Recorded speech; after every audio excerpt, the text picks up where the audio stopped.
Agricultural giant Monsanto is moving into Pima County, with questions about the science behind genetically modified foods remaining. I think there's pressure on Monsanto to say everything's safe. Tucson churches revive the sanctuary movement to protect people from deportations. As people of faith and people of conscience, we pledge to resist the newly elected administration's policy proposals. Then, a new model for training the next generation of manufacturers, and a look at this weekend's Tohono Rodeo. This is Metro Week.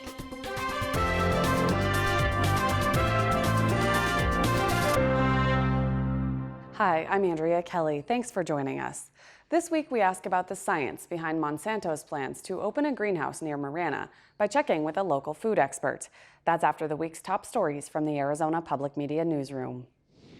President Donald Trump issued more than a dozen executive orders, memos, and proclamations this week, a number of which have direct impact on southern Arizona. President Trump's vow to stop federal funding to immigrant sanctuary cities has elected officials in Tucson worried. The city calls itself immigrant welcoming, but not a sanctuary city. At stake is about $100 million in federal funds.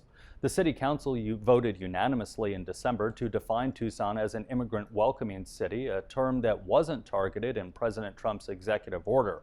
Tucson's police chief, Chris Magnus, says the order on immigration could harm police ability to protect local communities. He said asking law enforcement to carry out new immigration-related tasks could hurt the department fiscally, but also take away from time needed to deal with other law enforcement issues in the community. Following the president's executive order, which includes a demand for the construction of a border wall, Verlin Jose, the vice chair of the Tohono Nation, whose land spans the border, issued an invitation to President Trump to visit and walk the border with him and other tribal members.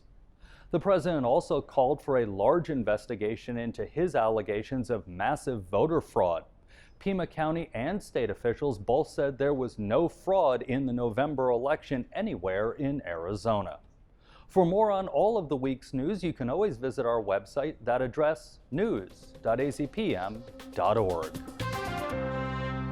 The Monsanto company plans to open a greenhouse in Marana to develop corn seeds, and it's drawn a lot of opposition. Monsanto representatives came to town to hear from residents. Before we dive into the details, a review of why the matter will go before the Pima County Board of Supervisors next month. Monsanto purchased a 155-acre agricultural site near Marana and will open a 7-acre greenhouse to develop new genetically modified corn seeds. That part is a done deal. Pima County can regulate air quality, flood control, or stormwater management, access to public roads and lighting, but for the most part, state and federal laws regulate agricultural land use. Monsanto plans to apply for a federal designation called a foreign trade zone, which would, according to state law, automatically reduce its property tax rate from 15% to 5%. Monsanto is asking for Pima County's support on that application. In turn, Pima County is proposing the company report on its activities at the site to a County Agricultural Science Advisory Commission. That group would be made of University of Arizona agricultural and environmental scientists, plus poison control and public health experts. County Administrator Chuck Huckleberry said in a memo the commission will look at the effectiveness of the technology and its adverse effects. Here's a comparison of the taxes the former property owner paid in 2015 to Pima County, an estimate of what Monsanto would owe the county in 1 year of the lower tax rate, and what it would pay the county in 10 years when the special tax designation would expire and the property would revert back to its full tax rate. A few weeks ago, we invited a Monsanto scientist to answer the questions Pima County residents had posed at a series of public meetings about the company's plans to open a greenhouse in Marana. Amanda McLaren said decades of science supports the company's work developing genetically modified seeds. Today, we hear from Gary Nabhan, a University of Arizona professor and native food expert, for a different perspective. Thanks for coming in. I wanted to check in on some statements that you made. Monsanto says its claims about genetically modified seeds are backed up by science. You say the science is not quite so certain. What do you know? Well, we have a plurality of opinion on some scientific issues, and I just wish that Monsanto's PR firm would admit that uncertainty. I think they're scientists too. Amanda McLaren, who you had on the show, is a very good scientist, a good listener to our public and a good communicator. But I think there's pressure on Monsanto to say everything's safe. And I don't think we can even say aspirin and ammonia are safe in every conditions, let alone a very potent chemical that is genetically embedded in a crop. And so I just wish that in this ongoing debate and dialogue in the community, and I hope it's a dialogue, we'll hear more of Monsanto saying that there is uncertainty about these issues and not making sweeping generalizations. And there's 3 particular ones that I'm concerned about. What are those? I'd like to hear some specifics. Well, one is that word safe. Is Monsanto products safe for monarch butterflies or milkweeds or people with allergies or chemical sensitivities? I don't think we can make a sweeping statement about that. There's scientific papers on all of those topics that take different sides of that story. The same thing about higher crop yields and less costs for farmers. Danny Hakim, a great New York Times writer, in October compiled information on the front page of New York Times saying GMO crops have not come up to the expectations for increasing crop yields and reducing farmers' costs. Now, we did hear a couple weeks ago on the show from a farmer in Marana who said his cotton yield did go up because he didn't have the pests in the cotton anymore because he was using genetically modified seed. That's right. So it may differ between corn and soy and cotton, but we also know that some farmers are spraying 5 to 7 times as much herbicides as they did in 1998 when some of these crops were first released, and their production costs are going up. And while they still say they're getting yields now, 60% of those farmers are worried that increasing costs are going to make it harder for them to break even on using some of these products. You know, a lot of the Pima County residents who spoke at the public meetings were concerned about the health effects of genetically modified organisms. Is that a concern? Is that something that the science is less clear about? Well, the WHO, the World Health Organization, released in 2015 a compilation of studies by the International Cancer Research Institute that contested Monsanto's position on that, and Monsanto has countered that. And so there's scientific debate, and different people come out on different sides of that, and that's why we need dialogue. I don't think we gain anything either by anti-Monsanto or pro-Monsanto people doing such sweeping generalizations, and that's why I hope the Science Technical Committee that's advising the county will drill down to the details of what may happen at Marana at this new facility. And you will be on that committee if the county does approve it. What will that committee exactly be doing? How will you guys be sort of checking what Monsanto's work is? Well, we have terrific people on that, our Vice President for Innovation and our deans and vice deans who really have a lot of experience in public health, agriculture, and ecology issues. We will not be determining whether GMOs are safe or not. Okay. We will be figuring out ways to evaluate what the site is being used for, get information that answers the public's questions, and then, if it is approved, also set up a monitoring protocol for really seeing whether Monsanto is sticking to the kinds of things it agreed with to the county. So we're really in an advisory role. People who are concerned about whether this should go through or not should be talking to their congressman and the Department of Commerce, not just to the Board of Supervisors. So this is a complex political process, and that's why we need dialogue and collaboration. You mentioned politics. We've been talking about science. What does the average person, not a scientist, how can they sort of sort through all of this if the science is conflicting? Well, I think what Monsanto's speaker with you, Amanda McLaren, was surprised at was that Tucsonans are very well informed. They're very science literate about issues like this. We have a higher per capita rate of environmental science professionals in this community than most communities in the United States. But this is also about social and economic values. You don't have to be a scientist to weigh in on this. For instance, the branding of the City of Gastronomy. That brought in $13 million of publicity to Tucson. It's part of our identity. The seed diversity that's adapted to this place is very different than the one-size-fits-all coast-to-coast seeds that Monsanto offers. So will Monsanto's presence diminish the integrity of that branding? That's the questions that the community is asking. And we know that Monsanto cares a lot about its own branding, health, hope, and humanity, a sustainable company. So they should understand why Tucson wants whatever they do to be in concert, not in contrast to our community branding. Thank you so much for coming in and explaining your perspective. Oh, thank you. I appreciate it. President Donald Trump confirmed plans this week to expand the wall along the U.S.-Mexico border and said he would reduce federal funding for sanctuary cities, those that do not enforce federal immigration laws. His proposals have led local churches to revive an effort they started decades ago, one in which they promised to shelter people in sanctuary from the threat of deportation. Nancy Montoya has the story.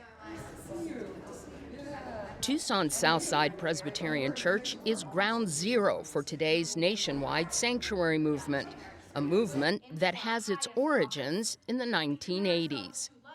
Banners like these hung on the outside of our sanctuary right through that door on March 24th, 1982, when Southside declared itself to be a sanctuary congregation for refugees fleeing civil wars in Central America.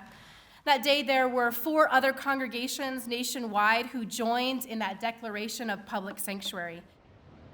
That work resulted in a standoff with the federal government.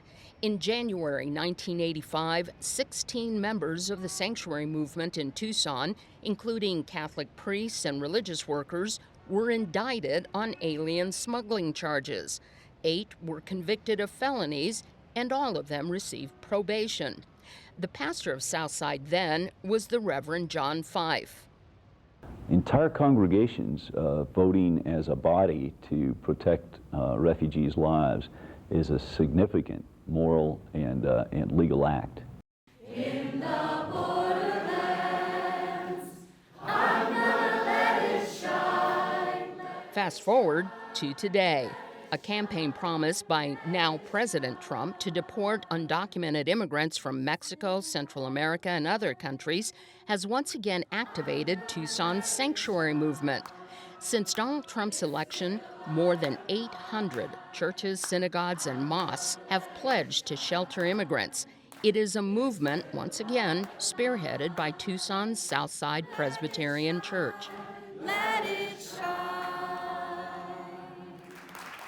They are congregations who have taken the sanctuary pledge that states this: as people of faith and people of conscience, we pledge to resist the newly elected administration's policy proposals to target and deport millions of undocumented immigrants and discriminate against marginalized communities. Now, there is pushback in Pima County. David Eppeheimer, the chair of the Pima County Republican Party, was raised in the Presbyterian Church and became an ordained elder. He feels personally that you cannot pick and choose what laws to follow. I think I understand the issue, and I think I understand what they're trying to accomplish. I'm against it all. I think that it's misguided. I think that the movement encourages the breaking of federal law. The law says that illegal aliens, under certain circumstances, and it's closely described, should be deported. But sanctuary leaders say there is a difference between what is legal and what is right. Southside Presbyterian Church is committed to being a community of radical welcome for all people. And with that, 15 Southern Arizona churches, mosques, and synagogues, one by one, pledged their support, joining 800 other sanctuary churches nationwide. As in the 1980s, they are prepared for a legal battle. A few years ago, manufacturers and machinists in Tucson noticed they didn't have enough skilled workers to fill all the jobs.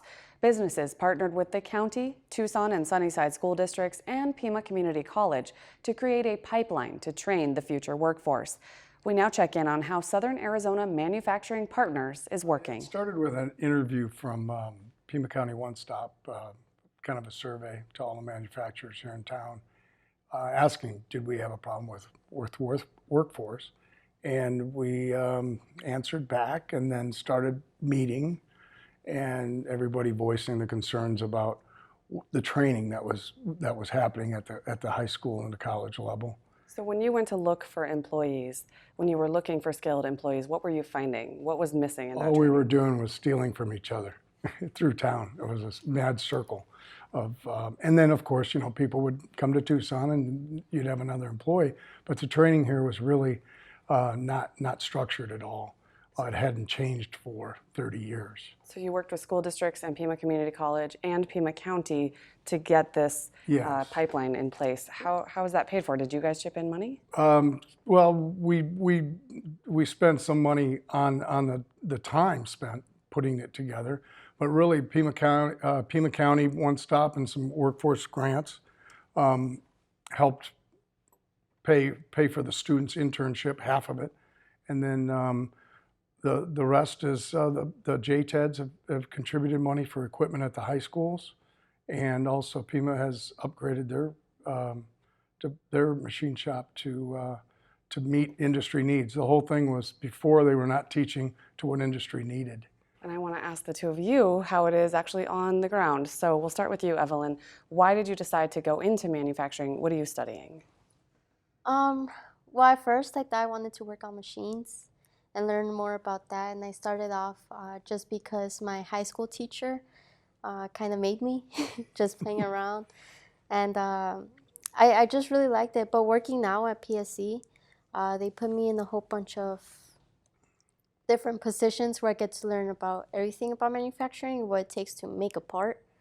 So I've been learning a lot about that, and that's been more branching out what I want to study. And you're also a student at Pima Community College studying machining. What kind of classes are you taking?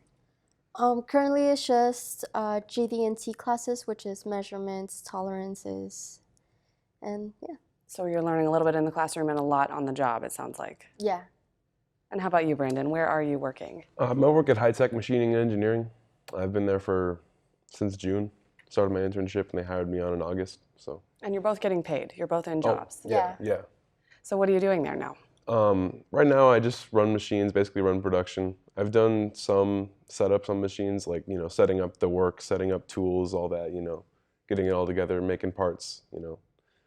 They're trying to get me more into inspection and basically, like she said, just getting me in different parts of the shop, you know, learning more about, and like you said, you're learning more, you know, in the work than, obviously you're learning in school, you know, but, you know, you're learning some at school and you're learning a lot at work, you know. And I think it's cool tying in what you learn at work to what you learn at school and vice versa, you know. Tell me how this has worked out for your business. Well, for the business, it's worked out well. We in the beginning, 4 years ago, when we started this program, we took students out of the high schools that had almost no experience and put them through the program. So you were doing the training? So, well, we were doing the training as well as whatever was in place at Pima at the time. And so kind of the fallout rate was a lot higher because the students weren't sure yet if they even liked machining. They were just kind of put into a program that they applied for an internship. And now the students coming out of this have got 3 years in high school of machining, plus going to Pima and working at the same time. And now Desert View High School is even getting some of the high school students into shops now for a summer program that should be starting this summer. They're still high school students, and they're going to be doing like inspection and stuff like that. It's really a career path if, you know, and we want them coming out of high school deciding, is this really what they want to do, so that they're not wasting their time and not wasting our time. And you know, so far it's been really successful. Inside the walls of your business, what has changed on the ground? Well, we actually put together a shift for the students that are working for us.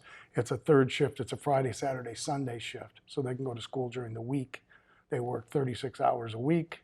They get paid, and they get paid for 40 hours. And so, and there's also one of the my lead people on that shift is an instructor at Tucson High.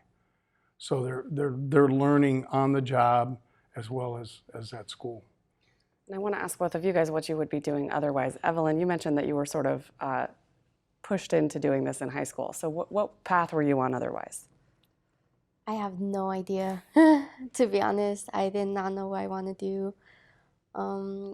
My parents pushed me a lot into becoming a doctor, going to university, but I knew that wasn't for me. I didn't want to do long, long years of university, and with this career just threw me what I really wanted to do. Well, showed me what I really wanted to do. And what is that? What is sort of your goal in the career? I want to see how I can get in the position where I'm working at. I want to see how much further I can make myself go, and learn more about everything that goes into making a business. So I was looking more into like the business aspect of manufacturing. Brandon, you're nodding. Do you have similar goals? Yeah, I have similar goals, but most similarly, I would say I didn't really have a path before I found this program. I mean, I stumbled into the class my sophomore year of high school because I figured, I mean, that seems kind of cool, why not check it out? And then it turned out that I ended up loving it, and then they hit me my junior year with this internship, and I'm like, yes, I want to do that. And so now I'm as happy as can be in my job and at school because, like her too, I wouldn't have been a university person, I can't see myself going to school for 6 years, getting a degree for something that I'm not even sure I want, So I like the fact that this program, it gave me a direction, And you both seem to really like it. Oh, yeah. Yeah. Yeah. What high school did you go to? Desert View High School. You both went there together, graduated in May. You already have paying jobs. What about your other peers who went to school and are doing other paths? Do they have paying jobs at this point? Maybe at McDonald's. Not industry jobs like we do. I don't think so. I mean, it's really awesome to have a job where you're actually studying what you're doing at work. So it's really cool. I'm nothing bad with having a job, in retail or anything. But there is a lot of my peers that don't have a paying job right now, and it's really awesome that we get to do it in something we love, and they work so well with our school schedule, and just overall, just a good experience that I wish other of my peers had. This weekend is the 79th Tohono O'odham Rodeo Parade and Fair in Sells. The event features Native American competitors from throughout the state and country, and the tribe says it's the longest running all-Indian rodeo in the state. 2 participants join me to talk about their experiences. Jalen, let's start with you. What events do you compete in? I compete in saddle bronc and bull riding. And tell me a little more about yourself. How many, do you participate in other rodeos, not just this one? Well, I compete in college rodeos as well, and I'm trying to work on professional as well in college. Work your way to professional? Yes. All right. And L'Oreal, you are the rodeo queen this year. So what does that entail? My job is an ambassador for our nation, and I go out to the rodeos and I support the sport of rodeo, and in there I represent my nation. And throughout this year's 79th annual Rodeo and Fair for our nation, I am like the host of our rodeo, and so throughout the weekend you'll see me around and I'll just be promoting the rodeo. So your role is to represent the rodeo. You won't be competing in anything during the weekend, right? No. But do you compete in other rodeos? Yes, I compete in other all-Indian rodeos, all-Indian women's rodeo. So this year I plan to attend the rodeos that I'll be going representing as well. And what events do you do when you participate in those? I do barrel racing, and then I also do the women's steer riding. So those are my favorites. We have 2 tough people here, steer riding and bull riding and bronc riding. How do your bodies put up with that? It's more of a mental deal. For me, if I get hurt, if I'm not bleeding, then I'm okay. So, I mean, unless it's like a broken arm. I was going to say, you can be hurt and not bleeding. Yeah. How about you? Mine's is a little more physical. Like I do get bruising a lot more, but it's something I'm working on, and it's just something you do. How did you get started in rodeo?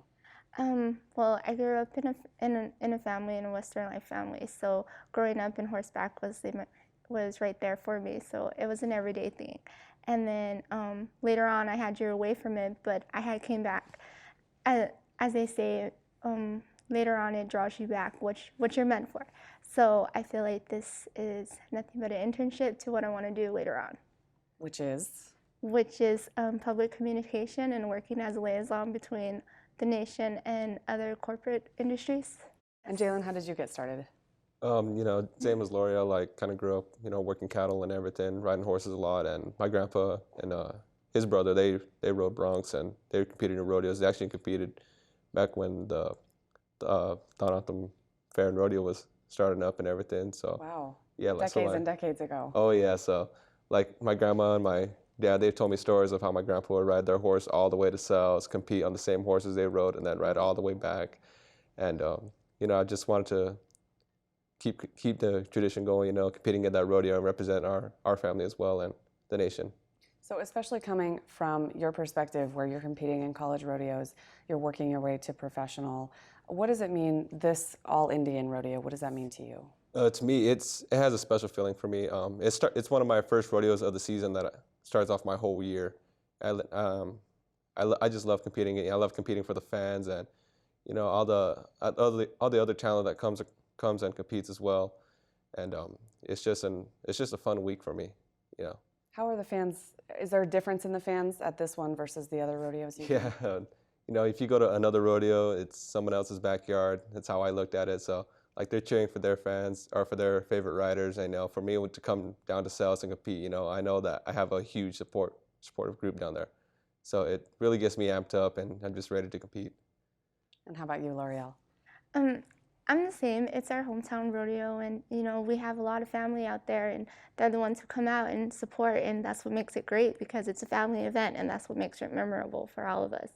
And so for me, it's very memorable because it's one of the first rodeos I've ever gone like with my family, and that's how I remember it. Because you lose some and you gain family there, and that's what it is. The sport of rodeo brings more than just a bunch of riders together. It brings families together, and it brings fun and great activities. And this year, we're hoping for a good year this year, and I'm pretty sure it's going to happen.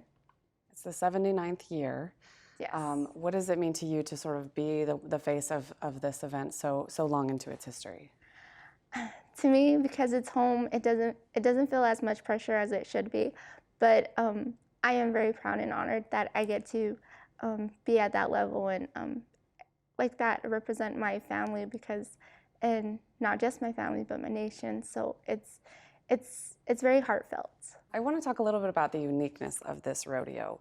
I noticed there are some different events that don't exist at, say, the Tucson Rodeo, one of them being wild horse racing rather than just riding. Tell us about what that event is.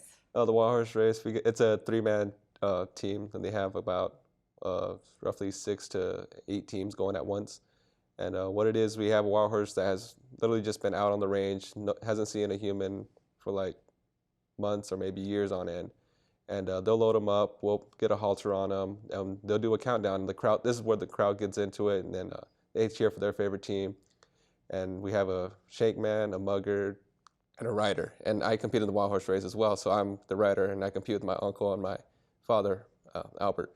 And what it is, they'll let the horse out, they'll have to pass a certain line, and then once that horse passes that line, the mugger will go up, mug him, and the shank man just holds him steady, and then I'll go saddle him up as fast as I can, and then just jump on and hang on for dear life, basically. And you have to get past a certain point. Yeah, it's either a line or a barrel you got to go around. So another event is the ladies' team roping, which I typically don't see in a regular rodeo. What is that one? Well, it's just like regular team roping that you see it at a pro rodeo where they have a header and a heeler, but it's just with 2 women. And the reason why they have that event is just so that they can count towards the women's all around as well. So that's basically the whole aspect of why they have the women's team roping, and it gives the women another opportunity to make a little extra money other than just barrel racing and breakaway. All right. Well, thank you both for coming in and telling us about this. The event is open to the public to attend. All Indian competitors, though. Yes. Thanks so much. Right, thank you. That's it for us. We leave you now with an excerpt from an Arizona Illustrated story about the beneficial relationship that can develop between animals and people. Kitten Therapy takes us to Catalina Springs Memory Care. Thanks for watching. There's so much to say about these kittens that I find with some of our residents words come more easily. I can let them out of their cage, and they're usually pretty lazy. But they'll brighten up and get going real fast. Yes, this is a dear gentleman, but he really does have significant cognitive deficits. This whole experience and subject is important to him, and he's really done his absolute best to express that.